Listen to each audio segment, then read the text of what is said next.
નમસ્કાર દોસ્તો, સ્વાગત છે આપ સર્વનું તમારી પોતાની YouTube channel ocean coaching classes પર। મિત્રો, આજે આપણે ધોરણ 6ના ગણિત વિષયની જે ગાલા સ્વાધ્યાય પોથી છે આપણી, તેમાં પ્રકરણ નંબર 8 દશાંશ સંખ્યાઓનું સચોટ અને સંપૂર્ણ સોલ્યુશન આપણે આ વિડીયોની અંદર જોવાના છે। મિત્રો, આપણી આ ચેનલ ઉપર ધોરણ 6ની જે સ્વાધ્યાય પોથી છે તેના દરેક પાઠના સચોટ અને સંપૂર્ણ સોલ્યુશનના વિડીયો અને પીડીએફ મુકાઈ ચૂક્યા છે। તો જરૂરથી આ વિડીયો અને પીડીએફનો અભ્યાસ કરી લેજો તમારી પરીક્ષાની તૈયારી માટે, અને સાથે સાથે આ સ્વાધ્યાય પોથીના લખાણ માટે પણ તમને ખૂબ જ ઉપયોગી થશે। ચાલો દોસ્તો, તો શરૂ કરીએ ધોરણ 6 વિષય ગણિત સ્વાધ્યાય પોથી પ્રકરણ નંબર 8 દશાંશ સંખ્યાઓનું સચોટ અને સંપૂર્ણ સોલ્યુશન। પ્રશ્ન નંબર 1, પ્રત્યેક વિધાન સાચું બને તે રીતે ખાલી જગ્યા પૂરો। એમાં પહેલું 14.6 શતાંશને દશાંશ સંખ્યામાં ખાલી જગ્યા લખાય તો 14.06। બીજું 8.025 ને શબ્દમાં ખાલી જગ્યા લખાય તો 8.25 સહસ્ત્રાંશ। ત્રીજું 0.21 ને સાદા અપૂર્ણાંકમાં ખાલી જગ્યા લખાય તો 21/100।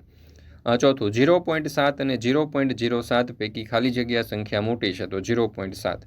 પાંચમું 0.3 પ્લસ 0.1 પ્લસ 0.2 બરાબર, જવાબ આવશે 0.6।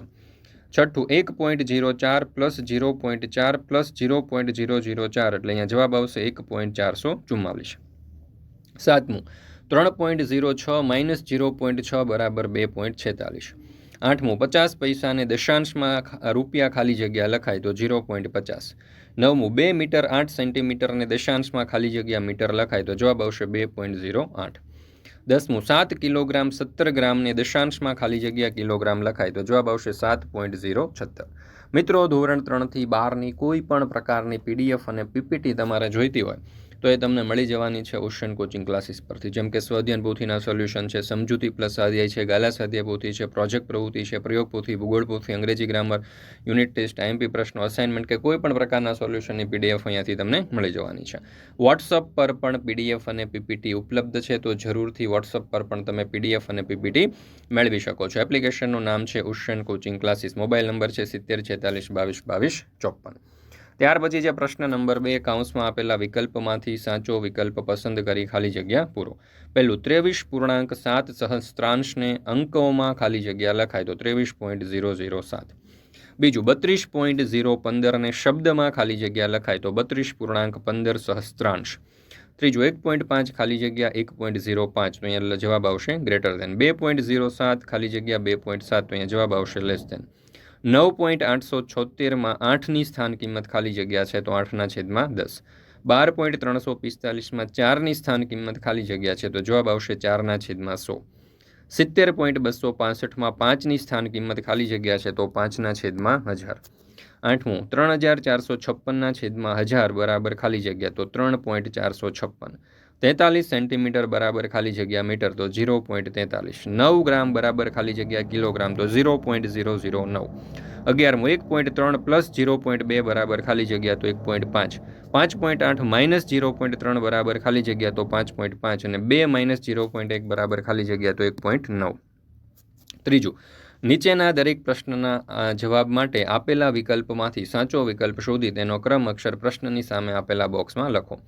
પહેલું 95.342માં 4ની સ્થાન કિંમત ખાલી જગ્યા છે તો જવાબ આવશે વિકલ્પ ડી 4/100।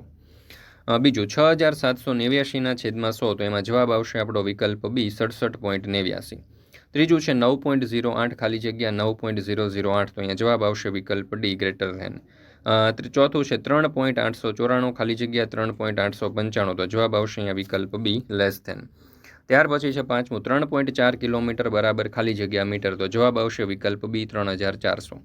75 પૈસા બરાબર ખાલી જગ્યા રૂપિયા તો જવાબ આવશે વિકલ્પ ડી 3/4। 1.2 પ્લસ 2.3 પ્લસ 3.4 તો અહીંયા જવાબ આવશે વિકલ્પ એ 6.9। ચોથું નીચેના વિધાનો ખરા છે કે ખોટા તે લખો। 3 કિલોગ્રામ 5 ગ્રામ એટલે 3.5 કિલોગ્રામ તો જવાબ આવશે ખોટું। 70 પૈસા બરાબર રૂપિયા 0.700 તો સાચું। ત્રીજું છે 456.789માં 7ની સ્થાન કિંમત 700 છે તો જવાબ આવશે ખોટું। 0.6 અને 0.600 એક જ સંખ્યા છે તો સાચું। 0.5 પ્લસ 1.3 બરાબર 0.18 તો ખોટું। અને છઠ્ઠું 2 માઇનસ 0.2 બરાબર 0 તો જવાબ આવશે ખોટું। ત્યાર પછી છે પાંચમું નીચેના વિધાનોમાં બરાબર લેસ ધેન કે ગ્રેટર ધેનના સંકેત મૂકો। ત્યાર પછી છઠ્ઠું દશાંશ ચિહ્નોનો ઉપયોગ કરી રૂપિયામાં દર્શાવો। મિત્રો ધોરણ 6ની આ જે સ્વાધ્યાય પોથી છે તે સ્વાધ્યાય પોથીના દરેક જે પાઠ છે, પ્રકરણ છે, તેના સચોટ અને સંપૂર્ણ સોલ્યુશનના વિડીયો અને પીડીએફ આપણી ચેનલ ઉપર મુકાઈ ચૂક્યા છે. તો જરૂરથી આ વિડીયો અને પીડીએફનો અભ્યાસ કરી લેજો. તમારી પરીક્ષાની તૈયારી માટે દોસ્તો તમને ખૂબ જ ઉપયોગી થશે. મિત્રો ધોરણ 6ના ગણિત વિષયની અંદર તમે સારામાં સારી તૈયારી કરી શકો એ માટે દરેક ચેપ્ટરની થિયરી અને દરેક ચેપ્ટરના જે સમજૂતી છે અથવા તો જે સ્વાધ્યાય છે તેના સોલ્યુશનના દાખલા માટે આપણે પોટેટો બેચ લોન્ચ કરેલી છે ગણિત વિષય માટે. એમાં આખા વર્ષની ફી માત્ર 365 રૂપિયા રાખેલી છે. તો અત્યારે જ તમે સંપર્ક કરી શકો છો 70 46 22 22 54 નંબર ઉપર અને આ જે પોટેટો બેચ છે તેની અંદર જોઈન્ટ થઈ શકો છો. લિંક તમને નીચે ડિસ્ક્રિપ્શન બોક્સની અંદર પણ મળી જશે. 11મું છે સરવાળો કરો. બરાબર છે. તો અહીંયા તમે જોઈ શકો છો કે દરેક જે સરવાળાઓ છે તે ખૂબ જ સરસ અને સ્પષ્ટ રીતે આપણે આપેલા છે. તમે વિડીયો પોઝ કરીને અથવા તો આપણી એપ્લિકેશન છે ઓશન કોચિંગ ક્લાસીસ, ત્યાંથી આ પીડીએફ મેળવી અને તેનો અભ્યાસ કરી શકો છો. ત્યાર પછી છે દાખલા નંબર 13. નીચેના દાખલા ગણો. માં પેલું, ભાવનાએ શાકવાળા પાસેથી 2 કિલોગ્રામ 400 ગ્રામ ભીંડા અને 4 કિલોગ્રામ 800 ગ્રામ ટામેટા ખરીદ્યા. તો ભાવનાએ કુલ કેટલું શાક ખરીદ્યું હશે? તો 2 કિલોગ્રામ 400 ગ્રામ બરાબર 2.400 કિગ્રા, 4 કિગ્રા 800 ગ્રામ બરાબર 4.8 કિગ્રા, એટલે 2.400 કિલોગ્રામ પ્લસ 4.800 કિગ્રા એટલે 7.200 કિલોગ્રામ. તો ભાવનાએ કુલ 7.200 કિલોગ્રામ શાક ખરીદ્યું. ત્યાર પછી છે બીજું, 71.25 મીટર દોરીમાંથી 9.75 મીટર દોરી કાપી લેતા કેટલી દોરી બાકી રહે? તો 61.50 મીટર દોરી બાકી રહે. ત્રીજું, 10 ગ્રામ સોનામાંથી 6.775 ગ્રામ વજનની વીંટી બનાવતા હવે કેટલું સોનું બાકી રહે? તો જવાબ આવશે 3.225 ગ્રામ સોનું બાકી રહે. ચોથું, મીનાએ સવારે 4.250 કિલોગ્રામ બટાકા અને સાંજે 6.750 કિલોગ્રામ ડુંગળી ખરીદી. તો આ દિવસમાં તેણે કુલ કેટલી ખરીદી કરી કહેવાય? તો જવાબ આવશે 11 કિલોગ્રામ કુલ કિગ્રા ખરીદી કરી. પાંચમું, 6 કિલોગ્રામ ખાંડમાંથી 4.5 કિલોગ્રામ ખાંડ વપરાઈ ગઈ. તો હવે કેટલી ખાંડ બાકી રહી? તો જવાબ આવશે 1.5 કિલોગ્રામ ખાંડ બાકી રહી. ત્યાર પછી છઠ્ઠું, મહેશને 15 કિલોગ્રામ અંતર દૂર જવાનું હતું. તે 6 કિલોમીટર 500 મીટર અંતર બસમાં ગયો, 5 કિલોમીટર 750 મીટર રિક્ષામાં ગયો અને બાકીનું અંતર ચાલ્યો. તો મહેશ કેટલું ચાલ્યો? તો જવાબ આવશે મહેશ 2 કિલોમીટર અને 750 મીટર ચાલ્યો.